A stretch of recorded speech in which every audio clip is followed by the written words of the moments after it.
mais ousado que Martinho Lutero, mais eloquente do que João Calvino, mais temido que John Knox, mais teológico que John Owen, mais sério que David Brainerd, mais brilhante que Jonathan Edwards, mais evangelístico que George Whitefield, mais dinâmico que Charles Spurgeon, mais detalhista que Martyn Lloyd-Jones. Jesus. Por ele, eles pregaram e viveram. E você? A humanidade tornou-se a personificação viva, a personificação atuante, a própria encarnação do amor do eu caído. Auto-amor na forma de completo egoísmo. O centro original da alma sendo abandonado, o homem tornou-se um centro para si mesmo. O Deus que ele adora é a deificação do eu. A religião que ele professa é a adoração do eu. Os poderes que ele cultiva foram consagrados ao eu. Toda a sua existência é um ato de serviço e devoção ao eu. Abandonado o centro divino, ele não conheceu outro Deus, não reconheceu nenhuma outra suficiência, não reconheceu outro fim além de si mesmo.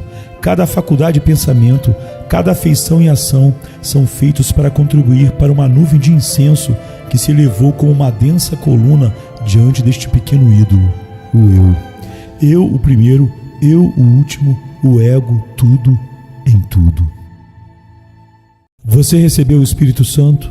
Quais são as evidências de ter recebido o Espírito Santo? Se recebemos o Espírito Santo, o Senhor Jesus está em alta em nossa estima e nossa visão de nós mesmos são muito humilhantes. Exatamente em proporção ao poder e profundidade da obra do Espírito serão nossas concepções da glória, grandeza e excelência do Salvador e nossas descobertas da depravação, poluição, fraqueza e miséria de nossos próprios corações. Se, portanto, tivermos visões que afetam o coração da glória de Cristo e de sua obra consumada, e se nos prostrarmos no pó sob o senso da nossa fraqueza e inutilidade, de modo que sejamos levados a depender totalmente de Cristo e de Cristo somente, e em nada de nós mesmos, certamente recebemos o Espírito Santo. Dizem que o homem nasce bom, mas a sociedade o corrompe. Agora, quem corrompeu a sociedade? Cuidado!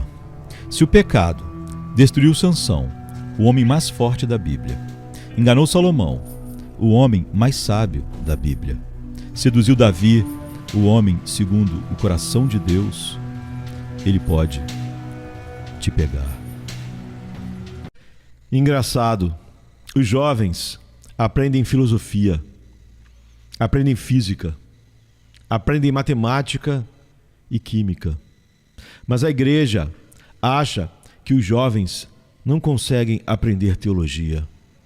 Então, dá a eles entretenimento.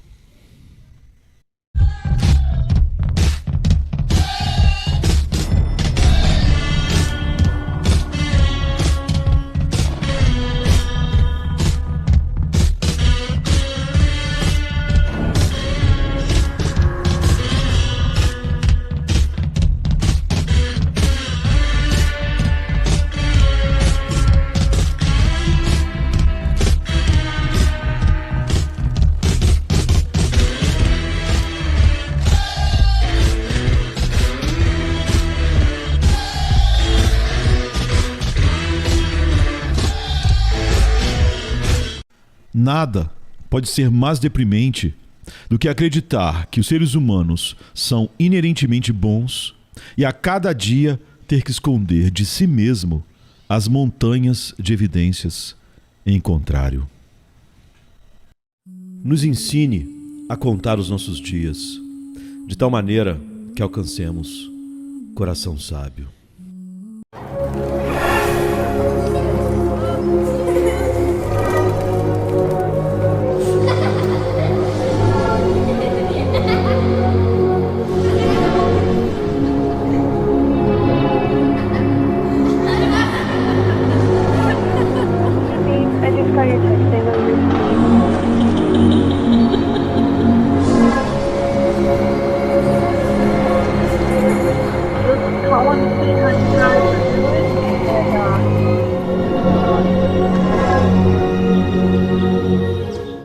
Nada pode ser mais deprimente do que acreditar que os seres humanos são inerentemente bons e a cada dia ter que esconder de si mesmo as montanhas de evidências em contrário.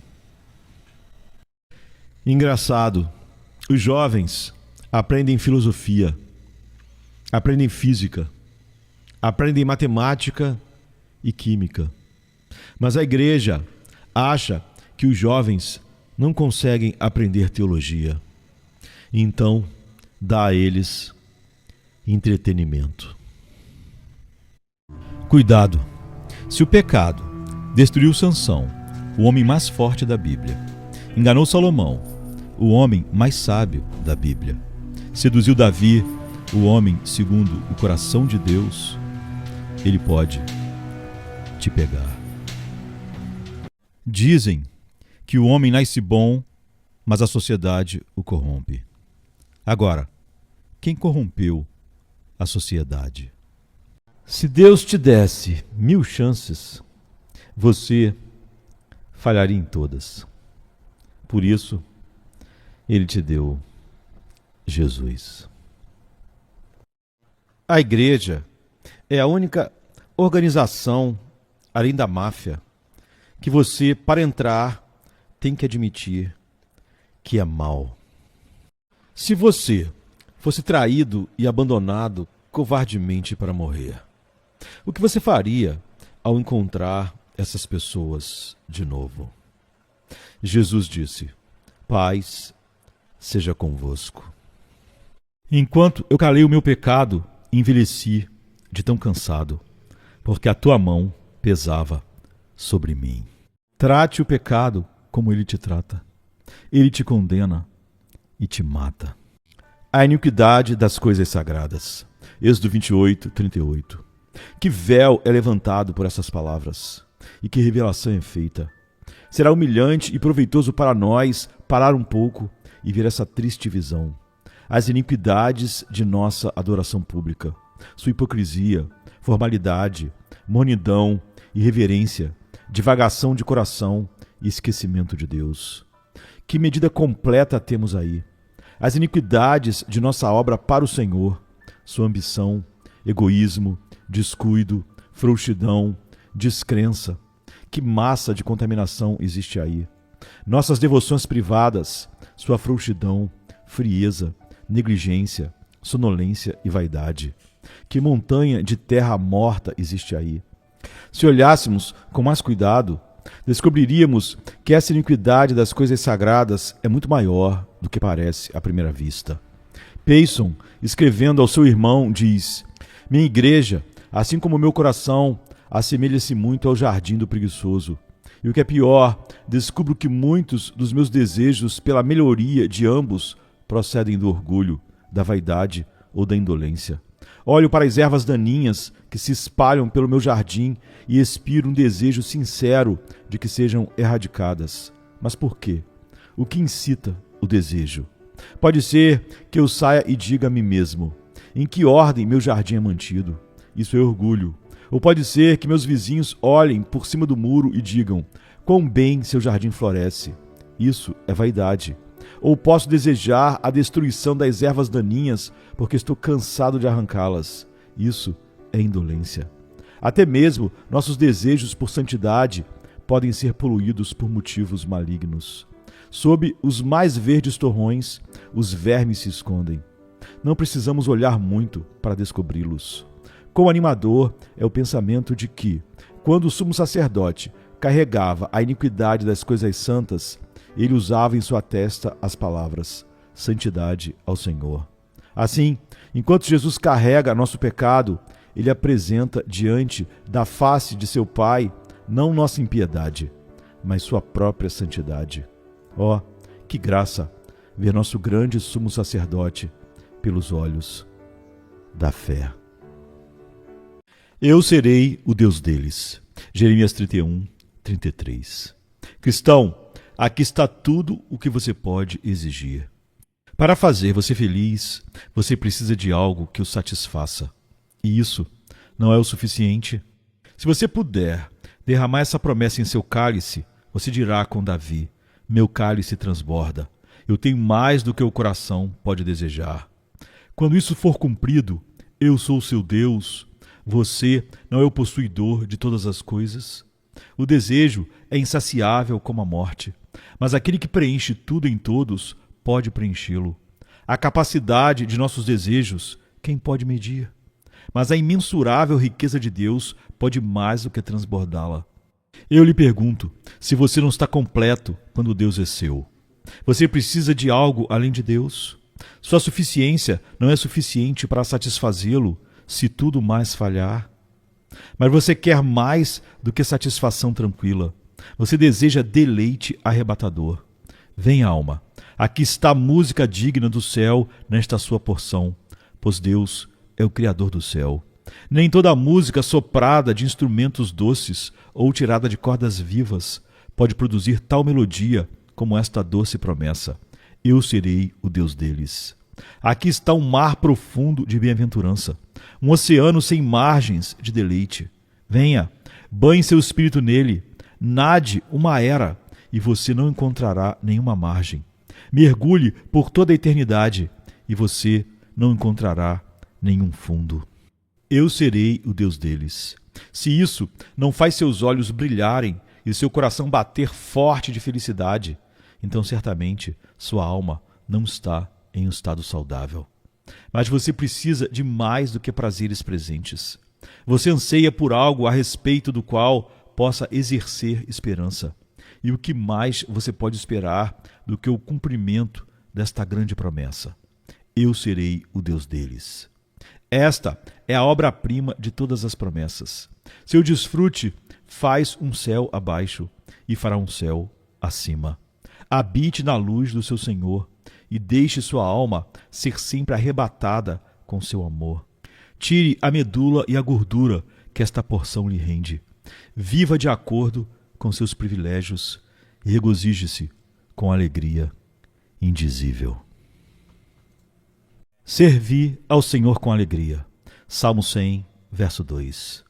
O deleite no serviço divino é um sinal de aceitação com Deus. Aqueles que servem a Deus com um semblante triste, porque fazem o que é desagradável para eles, não estão servindo a Ele de forma alguma.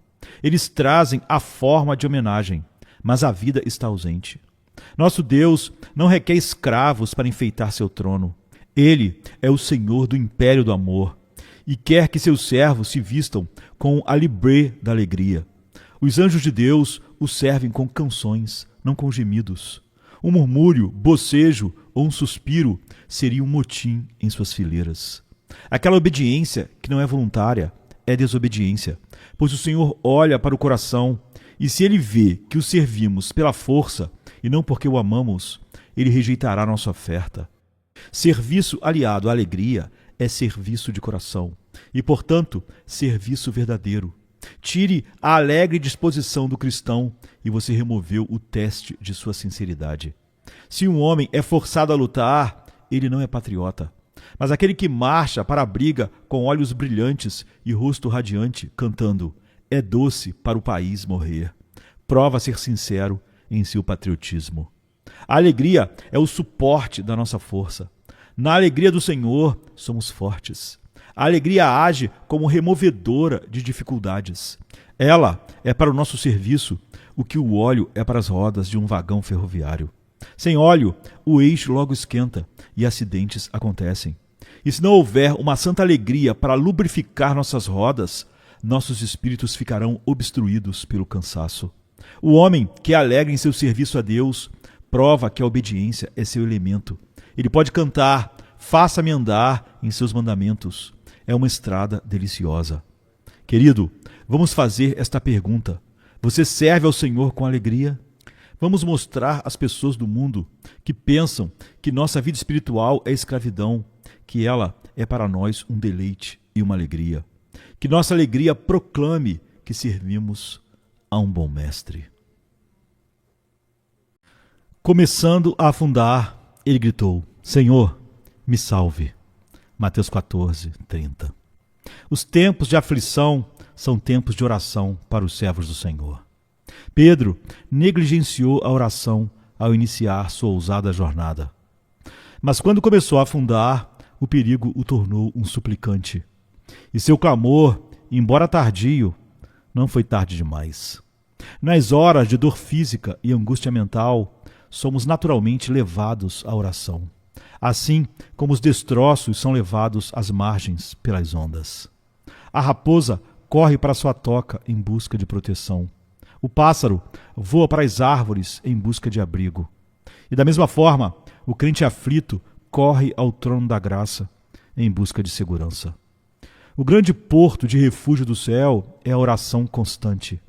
Milhares de embarcações castigadas pelas tempestades encontraram abrigo ali. E no momento em que a tempestade se aproxima, é sábio navegarmos em sua direção com todas as velas abertas. Orações curtas são suficientemente longas. Havia apenas 3 palavras na súplica que Pedro ofegou, mas foram suficientes para seu propósito. Não é o cumprimento, mas a força que é desejável. O senso de necessidade é um poderoso professor de brevidade. Se nossas orações tivessem menos das penas de cauda do orgulho e mais asas, seriam muito melhores. A verbosidade é para a devoção o que a palha é para o trigo. Coisas preciosas estão em pequenos compassos. E tudo o que é verdadeira oração em muitas palavras longas poderia ser expresso em uma súplica tão curta quanto a de Pedro. Nossas extremidades são as oportunidades do Senhor. Imediatamente, um agudo senso de perigo nos força a um clamor ansioso. O ouvido de Jesus ouve, e com ele, ouvido e coração andam juntos. E a mão não tarda. No último momento, apelamos ao nosso Mestre, mas sua mão rápida compensa nossos atrasos com uma ação imediata e eficaz. Estamos quase sendo engolidos pela água turbulenta da aflição. Então elevemos nossas almas ao nosso Salvador e podemos ter certeza de que Ele não permitirá que pereçamos. Quando não podemos fazer nada, Jesus pode fazer todas as coisas. Busquemos o auxílio poderoso dele ao nosso lado e tudo estará bem, na vida ou na morte. Vós sois de Cristo. 1 Coríntios 3, 23. Você é de Cristo. Você é dele por doação, pois o Pai o deu ao Filho na eternidade.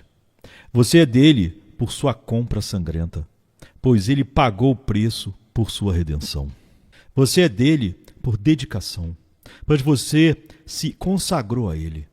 Você é dele por relação, pois você é nomeado pelo seu nome e feito um de seus irmãos e co-herdeiros. Trabalhe praticamente para mostrar ao mundo que você é o servo, o amigo, a noiva de Jesus. Quando tentado a pecar, responda: não posso fazer esta grande maldade, pois sou de Cristo. Princípios imortais proíbem o amigo de Cristo de pecar. Quando a riqueza estiver diante de você para ser conquistada pelo pecado, diga: eu sou de Cristo, e não toque nela. Você está exposto a dificuldades e perigos? Permaneça firme no dia mau, lembrando que você é de Cristo. Você está colocado onde outros estão sentados ociosamente, sem fazer nada? Levante-se para o trabalho com todas as suas forças. E quando o suor estiver em sua testa e você for tentado a demorar, grite: não posso parar, pois sou de Cristo e não posso demorar. Quando o canto da sereia do prazer tentar tirá-lo do caminho certo, responda: sua música não pode me encantar, eu sou de Cristo. Quando a causa de Deus o convidar, dê seus bens e a si mesmo, pois você é de Cristo. Nunca desminta sua profissão de fé. Seja sempre um daqueles cujas maneiras são cristãs, cuja fala é como a do Nazareno, cuja conduta e conversa são tão impregnadas do céu, para que todos que o vejam saibam que você é do Salvador, reconhecendo em você suas características de amor e seu semblante de santidade. Eu sou romano era antigamente uma razão para a integridade no Império Romano. Muito mais, então, que seja seu argumento para a santidade. Eu sou de Cristo. Josafá construiu uma frota de navios mercantes para ir a Ofir em busca de ouro. Mas eles nunca zarparam. Naufragaram em Ezion-Geber. 1 Reis 22, 48. Os navios de Salomão retornaram em segurança. Mas os navios de Josafá nunca chegaram à terra do ouro. A providência prospera um e frustra os desejos de outro. No mesmo negócio e no mesmo lugar. Mas o grande governante é tão bom e sábio em um momento quanto em outro. Que tenhamos graça hoje na lembrança deste texto, para bendizer o Senhor pelos navios quebrados em Ezion-Geber, bem como pelos navios carregados com bênçãos temporais. Não invejemos os mais bem-sucedidos, nem murmuremos sobre nossas perdas como se fôssemos singular e especialmente testados. Como Josafá, podemos ser preciosos aos olhos do Senhor, embora nossos esquemas terminem em decepção. A causa secreta da perda de Josafá é bem digna de nota, pois é a raiz de muito do sofrimento do povo do Senhor. Foi sua aliança com uma família pecadora, sua comunhão com pecadores. Em 2 Crônicas 20, 37, somos informados de que o Senhor enviou um profeta para declarar: porque você se uniu a Acasias, o Senhor quebrou suas obras. Este foi um castigo paternal que parece ter sido abençoado para ele, pois no versículo que segue nosso texto o encontramos se recusando a permitir que seus servos navegassem nos mesmos navios com os do rei perverso. Queira Deus que a experiência de Josafá seja um aviso para o resto do povo do Senhor, para evitar ser desigualmente unido aos descrentes. Uma vida de miséria é geralmente o destino daqueles que estão unidos em casamento ou de qualquer outra forma de sua própria escolha com os homens do mundo. Por tal amor a Jesus que, como ele, possamos ser santos, inofensivos, imaculados e separados dos pecadores. Pois se não for assim conosco, podemos esperar ouvir isso frequentemente dito: o Senhor quebrou suas obras. Mas eu me dedico à oração. Salmo 109, 4. Línguas mentirosas estavam ocupadas contra a reputação de Davi, mas ele não se defendeu. Ele moveu o caso para um tribunal superior e implorou diante do próprio grande rei. A oração é o método mais seguro de responder a palavras de ódio. O salmista não orou de maneira fria. Ele se entregou ao exercício, jogou toda a sua alma e coração nele, forçando cada tendão e músculo, como Jacó fez ao lutar com o anjo. Assim, e somente assim, qualquer um de nós se beneficiará no trono da graça. Assim como uma sombra não tem poder, porque não há substância nela, assim também aquela súplica na qual o coração de um homem não está completamente presente em fervor agonizante e desejo veemente, é totalmente ineficaz. Pois lhe falta aquilo que lhe daria força. A oração fervorosa, diz um velho teólogo, como um canhão plantado nos portões do céu, os faz voar se abrindo. A falha comum com a maioria de nós é nossa prontidão para ceder às distrações. Nossos pensamentos vão vagando aqui e ali e fazemos pouco progresso em direção ao nosso fim desejado. Como Mercúrio, nossa mente não se mantém unida, mas rola para um lado e para o outro. Quão grande é esse mal! Ele nos fere e, o que é pior, insulta nosso Deus. O que pensaríamos de um peticionário se, enquanto tem uma audiência com um príncipe, ele estivesse brincando com uma pena ou pegando uma mosca? Continuidade e perseverança são pretendidas na expressão do nosso texto. Davi não clamou uma vez e depois recaiu no silêncio. Seu clamor santo continuou até que trouxesse a bênção. A oração não deve ser nosso trabalho ocasional, mas nosso negócio diário, nosso hábito e vocação. Assim como os artistas se entregam aos seus modelos e os poetas às suas atividades clássicas, assim devemos nos viciar na oração. Devemos estar imersos na oração como em nosso elemento, e assim orar sem cessar. Senhor, ensina-nos a orar assim, para que possamos ser cada vez mais prevalentes na súplica e vitoriosos na oração. Amém.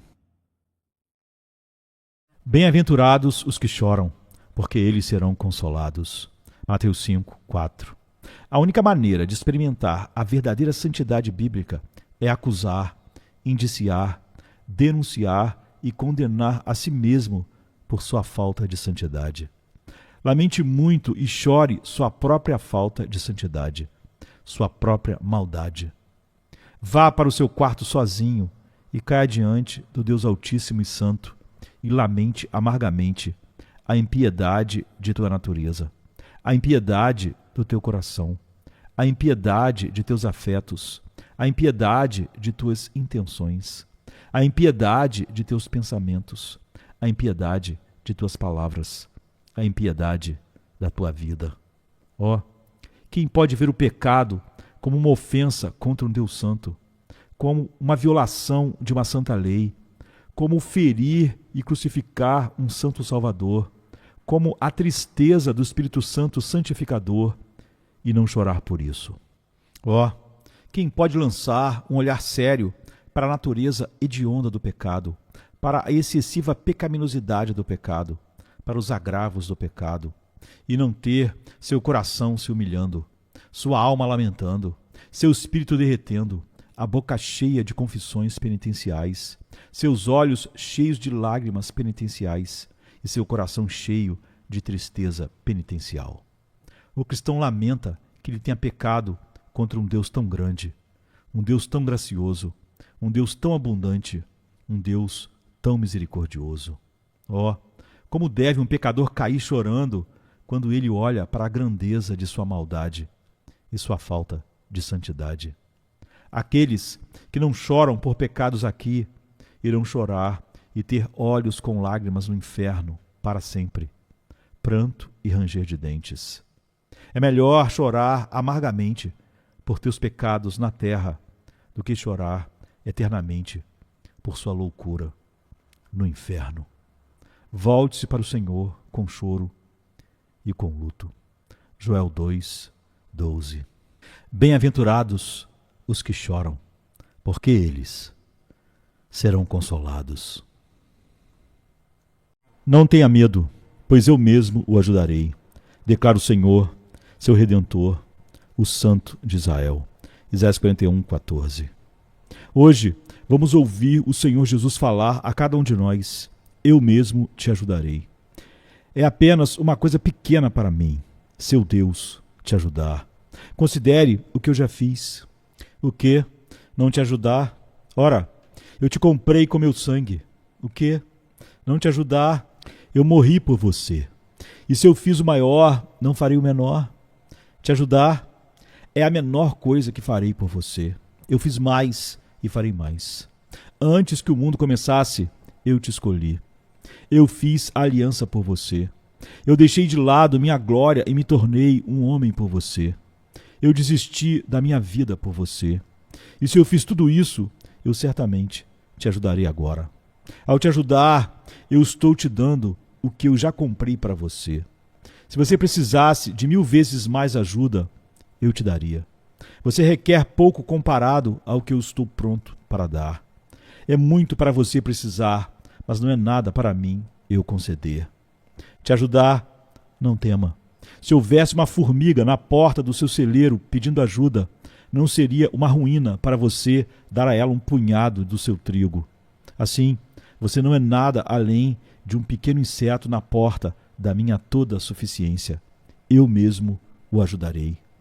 Ó minha alma, isso não é suficiente? Você precisa de mais força do que a onipotência da Trindade unida. Você precisa de mais sabedoria do que existe no Pai. Você precisa de mais amor do que se manifesta no Filho. Você precisa de mais poder do que se manifesta nas influências do Espírito. Traga seu jarro vazio aqui. Certamente este poço o encherá. Apresse-se, reúna suas necessidades e traga-as aqui. Seu vazio, suas aflições, seus problemas. Eis que este rio de Deus está cheio para seu suprimento. O que mais você pode desejar?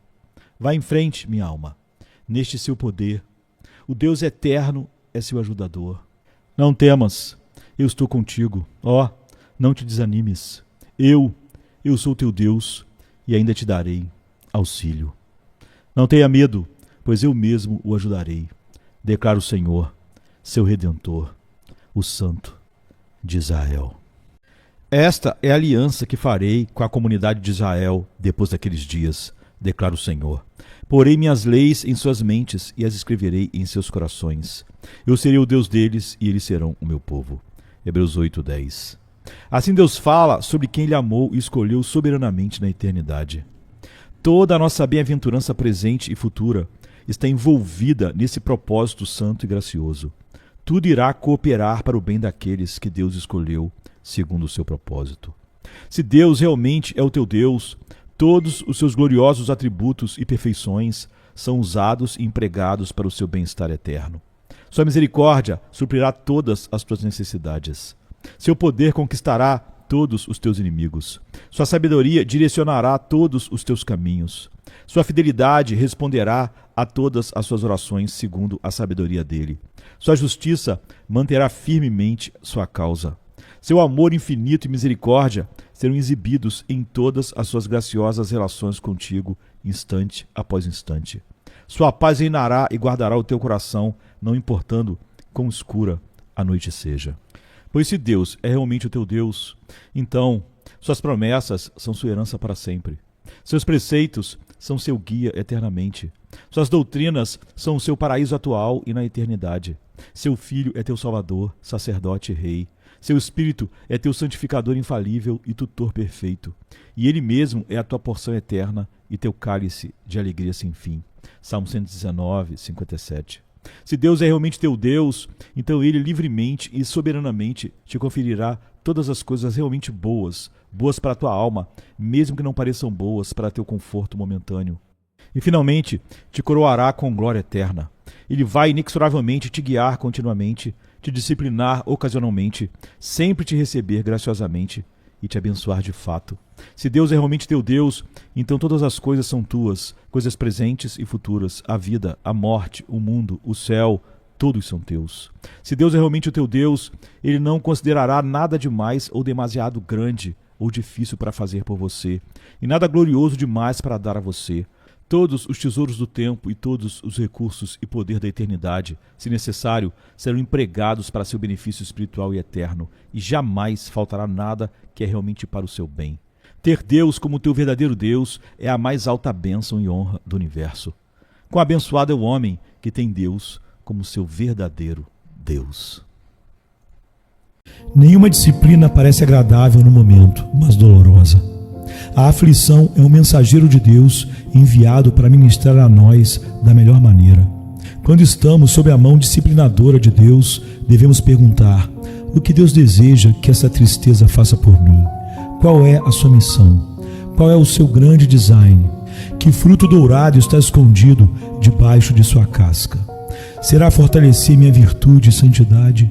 Estimular minha coragem? Castigar minhas paixões mundanas? Purificar meu amor e tornar-me semelhante a Ele que carregou a cruz de tristeza enquanto Ele viveu e pendurou e sangrou sobre ela quando Ele morreu e agora usa a coroa do vencedor em glória? Eu sei, ó Senhor, que tuas leis são justas e em fidelidade me afligiste.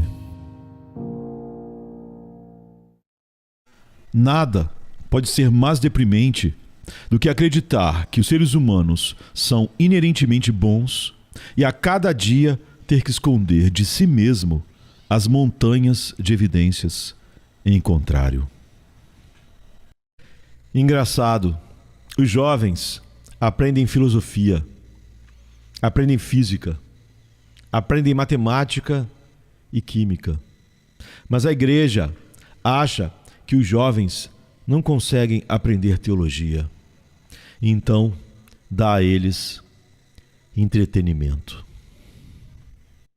Dizem que o homem nasce bom, mas a sociedade o corrompe. Agora, quem corrompeu a sociedade? Nenhuma disciplina parece agradável no momento, mas dolorosa.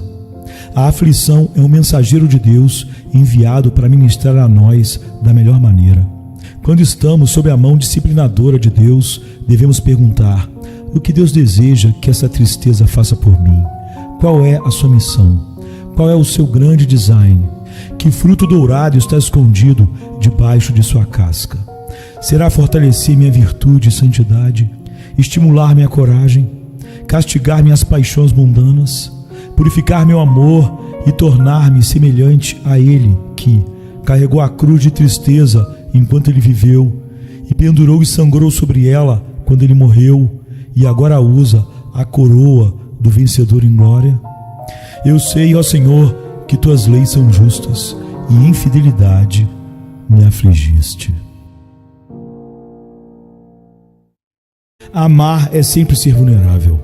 Ame qualquer coisa e certamente seu coração vai doer e talvez se partir.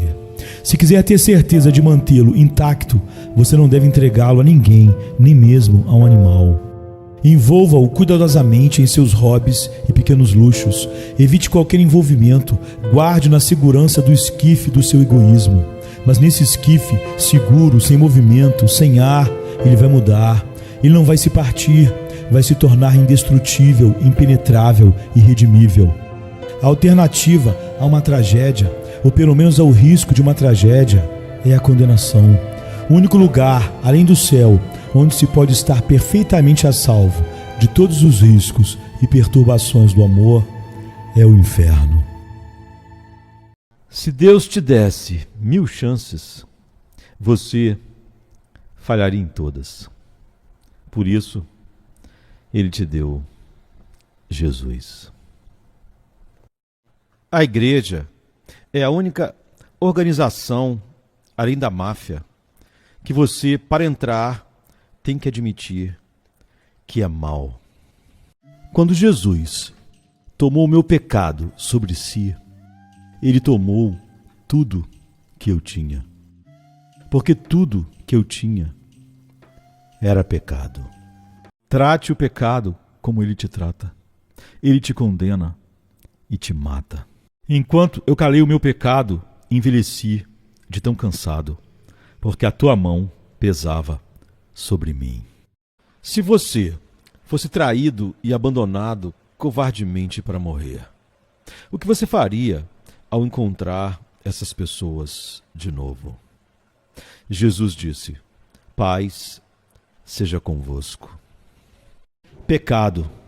Você pode explicar isso com a ciência, hormônios e etc. Você pode justificar isso com a psicologia humanista, síndromes, disfunções e etc. Você pode minimizá-lo com sofisticação sociológica, antropológica, evolucionismo. Ou você pode confessá-lo sem desculpas a teu Salvador.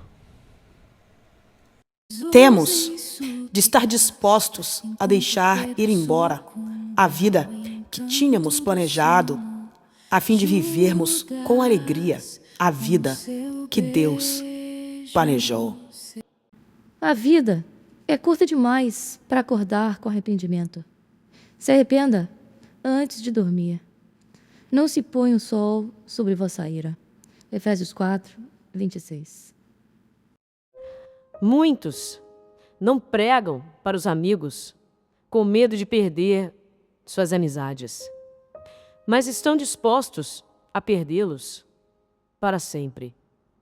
Estranho, não é?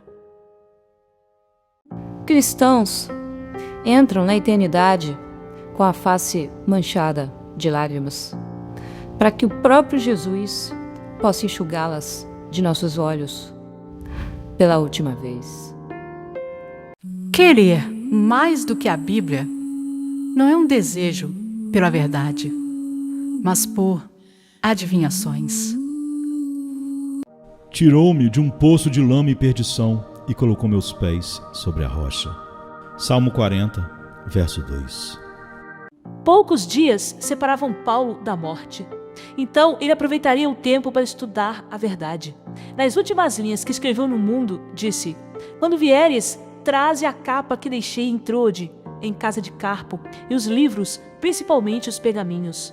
2 Timóteo 4, 13. E você não tem tempo ou está com muitos problemas e aflições para estudar a palavra? Como? Você poderia justificar tua vida de teus pecados, se até tua justiça te condena?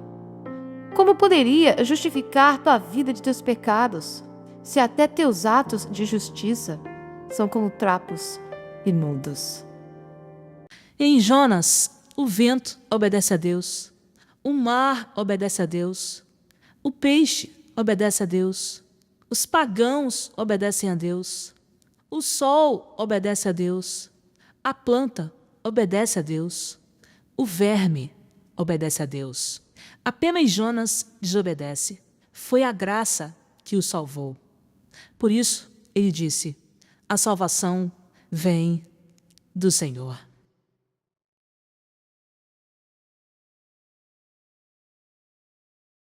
Em 1517, Lutero tinha 33 anos quando pregou suas 95 teses na porta da igreja do castelo de Wittenberg.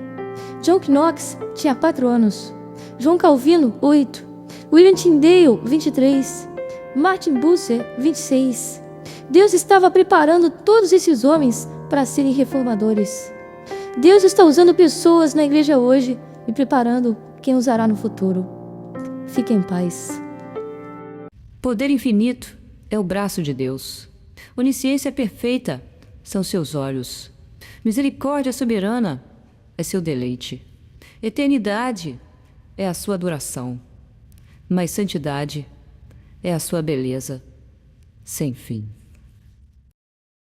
Cuidado! Venha a nós o teu reino. É uma oração perigosa. Se você orar assim, verdadeiramente, ela destruirá o reino do teu ego.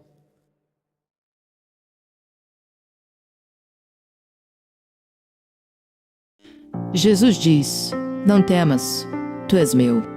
Meu por criação, meu na redenção, meu por direito, meu porque te comprei com meu sangue, meu por amor eterno e eletivo, meu por opção, meu na vida, meu na morte, meu no tempo, meu na eternidade. Querer mais do que a Bíblia não é um desejo pela verdade, mas por adivinhações. Se Jesus, o único homem inocente que andou no mundo, não reclamou de nada, você não tem razão para fazê-lo. Muitos cristãos não gostam que o evangelho ofenda a cultura, mas não se importam o quanto a cultura ofenda a Deus. Se a dor continuar amanhã, Cristo ainda será o suficiente. Não reclame pelo deserto. Moisés viu mais da glória de Deus no deserto do que no palácio de Faraó.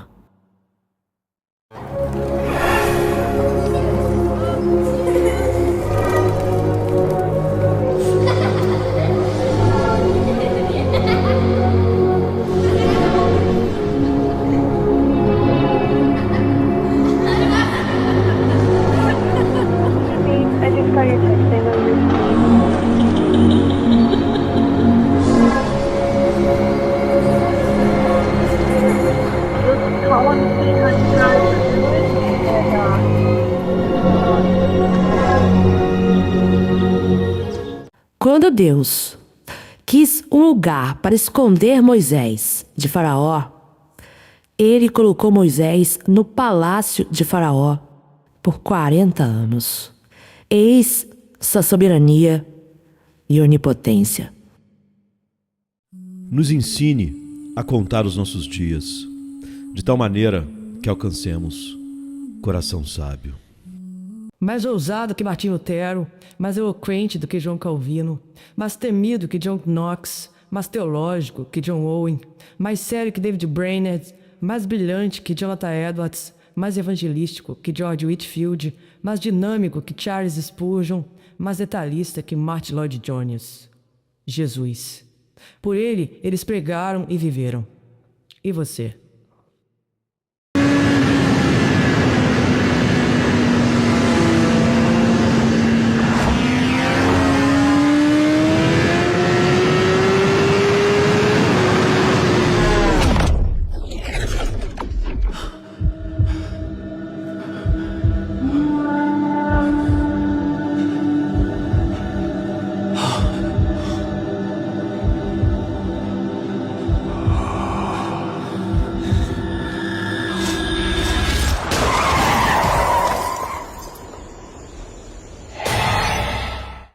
Não há doutorado em oração. Estamos todos no jardim da infância. Senhor, ensina-nos a orar. Se você deseja a Deus por causa de um livramento, quando o problema for embora, o desejo por Deus também irá. Deseje Deus por Deus. Como o amor sem começo ou fim, não se mede, não tem cor, se revela em cada dor.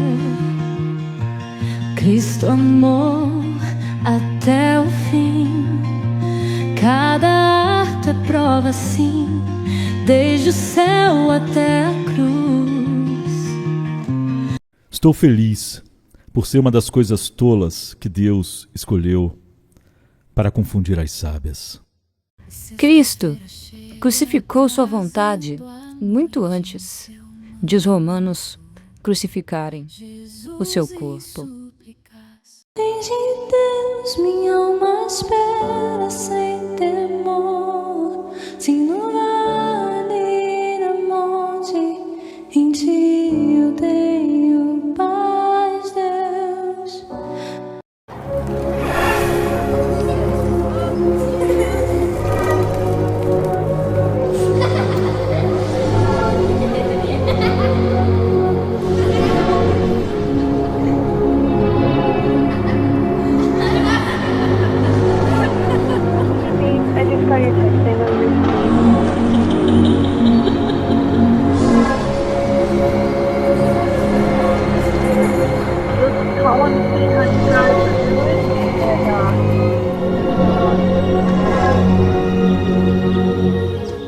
Quando Jesus tomou o meu pecado sobre si, ele tomou tudo que eu tinha.